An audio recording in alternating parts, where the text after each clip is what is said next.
마태복음 16장 13절부터 18절까지 말씀입니다. 제가 먼저 읽다가 16절 말씀부터는 우리 다 같이 봉독하겠습니다. 마태복음 16장 13절부터 18절까지 말씀입니다. 제가 먼저 마태복음 16장 13절부터 읽습니다. 예수께서 가이사랴 빌립보 지방에 이르러 제자들에게 물어 가라사대 사람들이 인자를 누구라 하느냐. 가로되 더러는 세례 요한, 더러는 엘리야, 더러는 에레미야나 선지자 중에 하나라 하나이다. 가라사대 너희는 나를 누구라 하느냐 같이요. 시몬 베드로가 대답하여 가로되 주는 그리스도시요 살아계신 하나님의 아들이시니이다. 예수께서 대답하여 가라사대 같이 읽지요. 바요나 시몬아 내가 복이 있도다. 이를 내게 알게 하니는 혈육이 아니요 하늘에 계신 내 아버지시니라. 또 내가 내게 이르노니 너는 베드로라. 내가 이 반석 위에 내 교회를 세우리니 음부의 권세가 이기지 못하리라. 아멘. 주는 그리스도시요 살아계신 하나님의 아들이신 줄로 믿습니다. 아멘. 우리의 친구 베드로는 자신의 죄인됨을 고백하고 예수님의 주인됨을 고백하였습니다. 새해를 시작하는 우리 모두가 우리 자신의 죄인됨을 고백하고 우리 예수님을 주님으로 고백하길 축원드립니다. 이것이 새해에 우리들의 그 어떤 결단보다 훨씬 더 중요한 것입니다. 왜냐하면 베드로가 주여 나를 떠나소서 나는 죄인입니다 라고 고백했습니다. 그런데 고백은 자기를 떠나달라 라고 요청했지만 결과적으로는 모든 것을 버려두고 예수님을 쫓았기 때문입니다. 이것이 거듭난 사람들에게 나타나는 가장 큰 특징인 것입니다. 전에는 예수님을 떠나 살았지만 이제는 예수님을 조차 삽니다. 전에는 예수님 없어도 잘만 살았지만 이제는 예수님 없이는 한순간도 살 수가 없는 것입니다. 예수와 함께 죽고 예수와 함께 사는 진정한 그리스도인으로 변화되어 가는 것입니다. 오늘 본문에는 우리의 친구 베드로의 신앙 고백이 베드로가 어떠한 신앙의 고백으로 예수님께 고백하면서 그의 믿음이 그의 삶이 변화되어 갔는지 그 자세한 사건이 기록되어 있습니다. 예수님께서는 주로 사역의 초기에는 갈릴리 호수를 중심으로 가버나움이라고 하는 도시에서 말씀을 전하시고 병자들을 고쳐주셨습니다. 그런데 오늘 본문 13절 말씀에 보면 가버나움이 아니고요. 한번 보실까요? 13절 말씀에 예수께서 가이사랴 빌립보 지방에 이르러 제자들에게 물어 가라사대 그랬습니다. 지금 가버나움 지역이 아니라 어디라고요? 가이사랴 빌립보 지방이에요. 가이사랴 빌립보라고 하는 것은 이 당시 로마의 황제인 디베료 가이사의 이름을 따고 또 이스라엘 분봉왕이었던 빌립의 이름을 따서 지어진 로마식으로 지어진 일종의 휴양지였습니다. 헐몬산에서 내려온 만년설이 녹아서 내려온 그 물이 이스라엘 지역이 대부분 고온 건조해서 풀 한 포르기 자라기가 어렵거든요. 그런데 이 가이사랴 빌립보 지역에는 풍부한 물로 인해서 숲이 우거져 있고 여러 가지 휴양시설을 지을 만한 천혜의 자연 조건을 갖고 있는 지역입니다. 그래서 이 로마인들을 위해서 이스라엘 살면서도 로마의 휴양도시를 가이사랴 빌립보에 지은 것이에요. 마치 우리들이 저기 헬렌 조지아에 가보면 분명히 미국 땅임에도 불구하고 독일인의 마을을 어느 정도 우리가 체험할 수 있는 것처럼 분명히 이스라엘 땅임에도 불구하고 로마식 스타일의 삶을 체험할 수 있었던 곳이 가이사랴 빌립보였습니다. 그래서 여기에 가면 양쪽으로 로마의 신들의 신상들이, 신전들이 철비했을 뿐만 아니라 이 당시 이스라엘 백성들이 주로 섬겼던 바알의 산당들이 그냥 곳곳에 늘어서 있던 곳이 가이사랴 빌립보 지역이었어요. 예수님께서는 평소에 가버나움에서 사역하시다가 유독 굳이 제자들을 데리시고 우상 숭배가 만연해 있는 가이사랴 빌립보 지방까지 제자들을 데리고 가서 제자들에게 물어보는 것이에요. 사람들이 나에게 대해서 얘기하는 것은 상관 말고 너희는 나를 누구라 하느냐. 여기서 너희는 이라는 것은 어떤 특정한 한두 제자에게만 물어보신 것이 아니라 함께 갔던 12제자 모두에게 너희는 나를 누구라 하느냐 물으셨습니다. 그런데 이때에도 역시 우리의 친구 베드로가 가장 먼저 대답을 합니다. 그런데 그냥 베드로가 아닙니다. 오늘 본문 말씀 다시 보시면요, 어제 죄인 고백을 할 때와 동일하게 그냥 베드로가 아니라 시몬 베드로가 이렇게 기록이 되어 있어요. 16절 말씀 보시면 시몬 베드로가 대답합니다. 주는 그리스도시요 살아계신 하나님의 아들이십니다. 오늘 본문의 사건 역시 이 베드로의 인생에 있어서 큰 전환점이 되는 사건임을 강조하고 있는 표현인 것이죠. 예수님을 향해서 주는 그랬습니다. 근데 원문의 의미는 주님이라기보다는 그냥 2인칭 단수형으로 당신은 이런 뜻입니다. 아마도 이 한국어로 처음 번역이 될 때 번역자들이 베드로가 이미 예수님을 향해서 주님으로 고백했기 때문에 이 당신을 주님으로 의역해서 번역했던 것 같아요. 그래서 베드로의 신앙 고백에서 중요한 것은 주님이 아닙니다. 베드로는 이미 자신의 죄인됨을 고백할 때 예수님을 주님으로 고백을 했었기 때문입니다. 주여 나를 떠나소서 나는 죄인이로소이다. 그래서 오늘 본문에서 베드로의 신앙 고백에서 중요한 것은 그 뒤에 연결되는 두 가지 고백. 주는 그리스도시요 하나님의 아들이십니다. 그리스도와 하나님의 아들이라는 고백이 너무너무 중요한 고백이에요. 먼저 그리스도라는 것은 메시아란 뜻이죠. 기름 부음을 받은 자다라는 뜻입니다.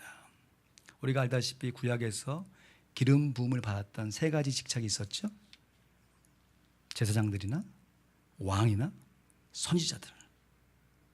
그러면 예수님께서 대제사장으로서 왕으로서 선지자로서 이 세 가지 역할을 동시에 하시는 메시아, 구원자라는 뜻이 그리스도입니다.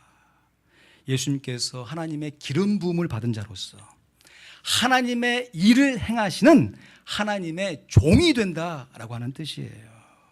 그런데 이 그리스도 앞에요 정관사가 붙어 있습니다. 영어로 말하면 the Messiah, 바로 그 메시아, 바로 그 구원자라고 하는 뜻입니다. 이것은 우리들의 구원의 증거가 되시는 예수님의 인성을 함축하는 말입니다. 실제로 예수님께서는 그의 육체를 십자가에 달려 죽으심으로 하나님 앞에서 우리들의 죄를 대속해 주신 줄로 믿습니다. 또한 하나님 아들 앞에도요 동일하게 정관사가 붙어 있어요. 그냥 Son of God이 아니고 The Son of God, 바로 그 하나님의 아들이십니다. 여러분, 우리도 예수님을 믿으면 하나님의 자녀가 되는 줄로 믿습니다. 그러나 우리가 하나님의 자녀가 되었다, 하나님의 아들이 된 거하고 예수님이 하나님의 아들이신 거하고는 근본적인 차이가 있죠. 우리는 하나님의 아들로, 하나님의 자녀로 양자녀 삼아진 것이고, 예수님은 제2위의 하나님으로서 삼위일체의 하나님이시면서 동시에 하나님의 아들이신 분입니다. 그래서 이것은 우리들의 구원의 근거가 되는 예수님의 신성을 함축하는 말이에요. 실제로 예수님께서 장사한 지 3일 만에 사망 권세를 깨고 부활하심으로 하나님 앞에서 우리들의 의의 보장이 되신 줄로 믿습니다. 그러므로 예수님을 그리스도다, 예수님의 인성을 말하는 것입니다. 하나님의 아들이십니다, 예수님의 신성을 말하는 것이에요. 예수님의 인성과 신성을 절묘하게 어우러져서 예수님이 누구이신지를 가장 완벽하게 고백한 것이 바로 우리의 친구 베드로의 고백인 것입니다. 그래서 예수님께서 이러한 베드로의 고백을 들으신 후에 베드로를 크게 칭찬하셨습니다. 17절 말씀에 바 요나, 바라는 뜻은 누구의 아들, 그러니까 요나의 아들, 요한복음에서는 요한의 아들 시몬아, 내가 복이 있도다. 이를 내게 알게 하는 이는 혈육이 아니요 하늘에 계신 내 아버지시니라. 베드로의 신앙 고백이 그저 인간적인 깨달음에서 온 것이 아니라는 것이죠. 하나님의 특별한 계시로 말미암아 예수님이 누구이신지를 가장 완벽하게 고백했다는 것입니다. 여러분, 우리들이 예수님을 향해서 이러한 고백을 드릴 때 이것을 고백하게 하시는 이가 내 인간의 어떤 의지나 깨달음에서 온 것이 아니라 하나님께서 우리로 하여금 신앙의 고백을 드리게 하심으로 말미암아 우리로 하여금 하나님의 자녀가 되게 하신 줄로 믿습니다. 예수님께서는요, 십자가에 달려 죽으시고 부활하시기 바로 그 전날 제자들과 함께 하늘을 우러러보시면서 대제사장으로서 제자들과 온 세상 사람들을 위해서 기도해 주셨습니다. 그렇게 기도할 때요, 예수님께서 오늘 본문에 나와 있는 베드로의 신앙 고백을 붙들고 기도하셨던 것을 우리가 알 수 있습니다. 그 기도가 요한복음 17장에 자세하게 기록되어 있는데 여러분 성경을 한번 찾아보실까요? 요한복음 17장 우리 1절부터 3절 말씀만 보겠습니다. 요한복음 17장 예수님의 대제사장으로서의 기도입니다. 1절 말씀 보시면요, 아버지여 그럽니다. 하나님을 아버지라고 부르고 있습니다. 때가 이르렀사오니 아들을 영화롭게 하사 아들로 아버지를 영화롭게 하게 하옵소서. 지금 예수님 자신을 하나님의 아들로 여기시면서 기도하고 계십니다. 그러면서 2절 말씀에 보니까 아버지께서 아들에게 주신 모든 자에게 영생을 주게 하시려고 만민을 다스리는 권세를 아들에게 주셨음이로소이다. 하나님의 아들로서 부여받는 권세가 무엇인가? 사람들에게 영생을 주는 것임을 밝히고 있는 것이에요. 그러면 영생은 무엇입니까? 우리 3절 말씀 같이 읽죠. 시작. 영생은 곧 유일하신 참 하나님과 그의 보내신 자 예수 그리스도를 아는 것이니이다. 아멘. 영생이란 문자적으로 영원한 생명, 이터널 라이프를 얘기하는 것입니다.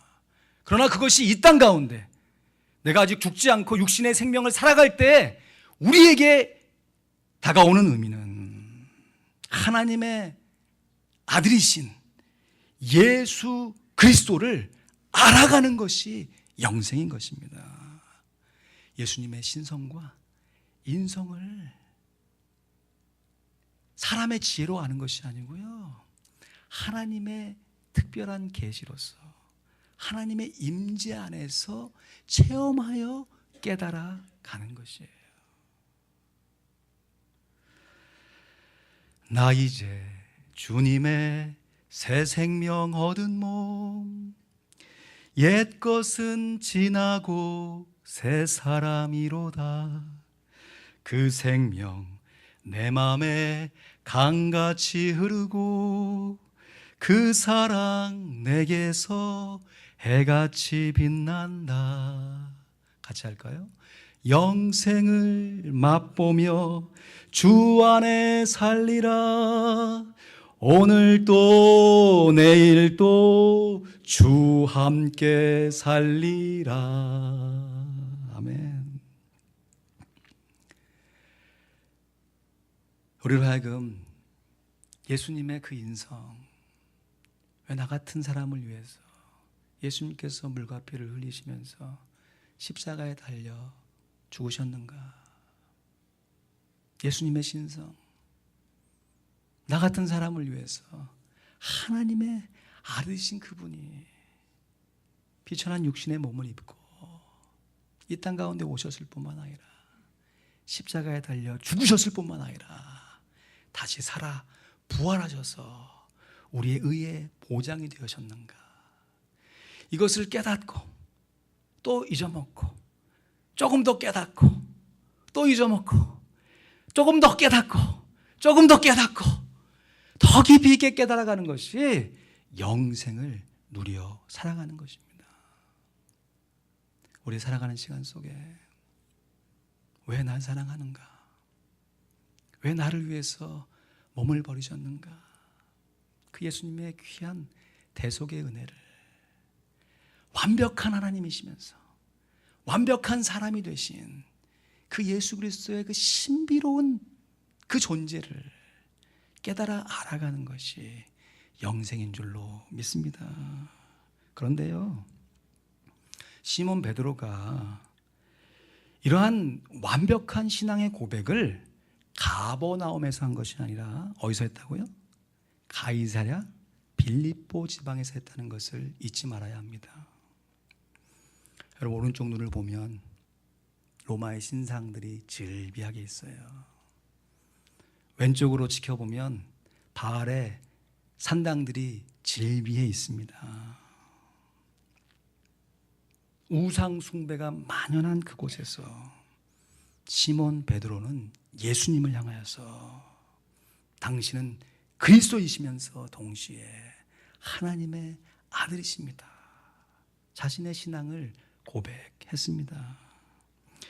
여러분, 우리들 오늘날 우리들이 살고 있는 시대와 장소는 1세기 당시의 가이사라 빌립보 지방보다 훨씬 더 많은 우상들과 훨씬 더 많은 이단들이 판을 치고 있는 세상입니다.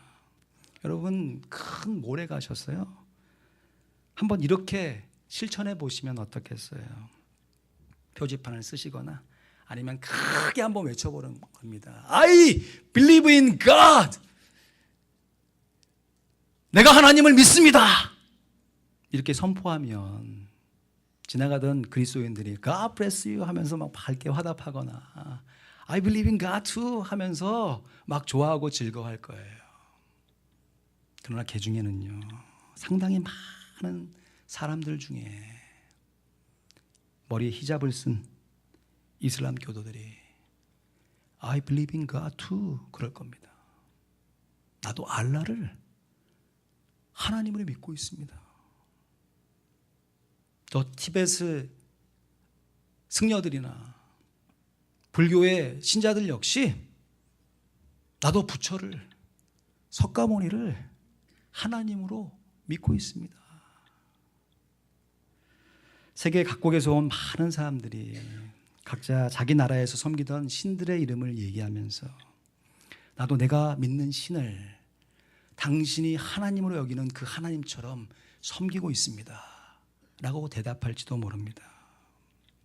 오늘날 21세기 미국만큼이나 이 세상의 각종 신들이, 그 신들을 섬기고 있는 사람들이 많이 모여있는 나라가 또 어디 있겠습니까?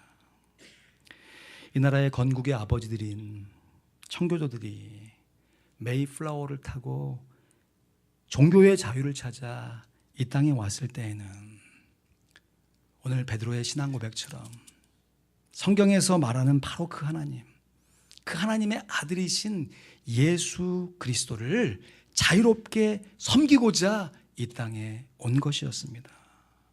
그러나 채 400년이 지나기도 전에 너무나도 안타깝게도 오늘날 미국에서 종교의 자유를 헌법에 올려놓고 이 땅에 살아가는 모든 미국인들에게는 종교의 자유가 있다 보장하지만 이것은 어떤 종교를 믿을 수 있는 자유이지 더 이상 성경에서 말하는 참 하나님이시고 참 사람이신 예수 그리스도를 믿는 자유가 아닌 것이지요.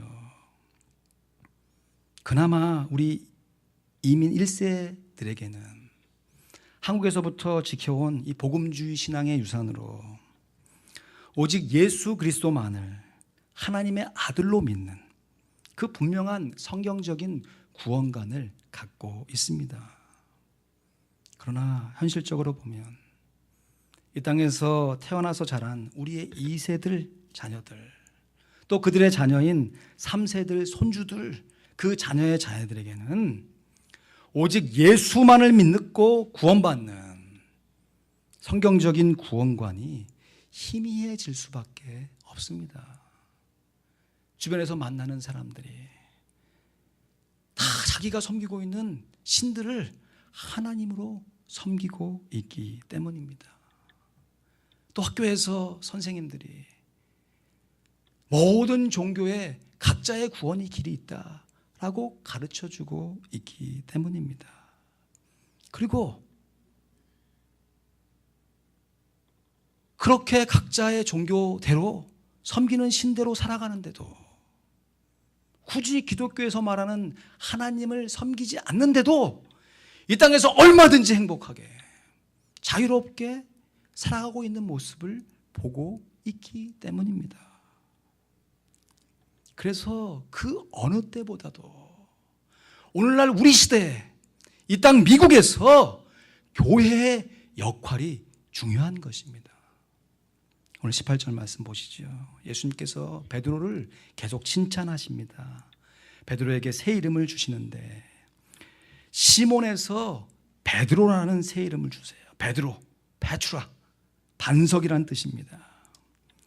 그런데 그냥 반석, 돌멩이가 아니고 교회의 터가 되는 반석입니다. 다시 말해서 베드로의 신앙 고백 위에 예수님의 교회가 세워졌다는 것이에요. 그러므로 오늘날 교회에서는 이 땅에 육신의 몸을 입고 오신 예수님의 인성, 하나님의 아들이신 예수님의 신성, 우리의 구원자이신 예수 그리스도를 균형 있게 가르치는, 그래서 가르칠 모이는 회, 가르치는 모임이 되어야 하는 것입니다. 교회에서 우리가 무엇을 가르쳐야겠습니까? 성도 간의 사랑을 가르쳐야 되고 살아가는 예의를 가르쳐야 되고 이민자로서 기도의 응답에 힘을 가르쳐야죠. 그러나 교회에서는, 적어도 교회에서는 예수 그리스도께서 하나님의 아들이심을 가르쳐야 하는 것이에요. 가르치기 위해서 모여야 하는 것입니다. 우리 자녀들에게 가르쳐야 되고요. 정말 소원하는 것은 우리 성도들끼리 이 귀한 구원의 진리를 피차 가르쳐야 합니다. 마태복음 맨 마지막 구절이죠. 마태복음 28장 19절에서 20절 말씀에 그러므로 너희는 가서 모든 족속으로 제자를 삼아 아버지와 아들과 성령의 이름으로 세례를 주고 내가 너에게 분부한 모든 것을 어떻게 하라고요? 가르쳐 지키게 하라. 볼지어다 내가 세상 끝날까지 너희와 항상 함께 있으리라. 아멘. 말씀을 맺습니다. 예수님을 주님으로 고백하면요, 우리의 신앙의 과정 가운데 자연스럽게 우리의 신앙을, 우리의 믿음을 주님께 고백하게 되어 있습니다. 베드로의 신앙 고백은 예수님의 인성과 신성을 절묘하게 조합하여서 어우러지게 해서 예수님의 구원자 되심을 찬양하고 높여드리는 위대한 신앙의 고백이었습니다. 우리도 하나님의 아들이신 예수 그리스도를 믿음으로 말미암아 교회에서 모일 때마다 예수 그리스도의 구원자 되심을 피차 서로에게 가르쳐야 합니다. 그리스도의 말씀이 우리 가운데 풍성하게 거하여서요, 피차 말씀으로 서로를 가르치는 우리 하평 장로교회 정말 소원합니다. 지금까지 우리가 가르치는 모임으로 함께 모여왔지만 올 한 해 2018년도에 각 다락방이 모일 때마다 이미 예수 그리스도를 주님으로 고백하고 구원자로 신앙을 고백하는 성도들이 아직 그렇지 못한 성도들을 향해서 담대하고 자신 있게 주는 그리스도시요 살아계신 하나님의 아들이십니다. 가르치고 권하여서 우리 교회 온 성도들이 모두가 다 하나님 앞에서 이 귀한 신앙의 고백을 아름답게 올려드리기를 간절히 축원하며 소원합니다. 기도하겠습니다.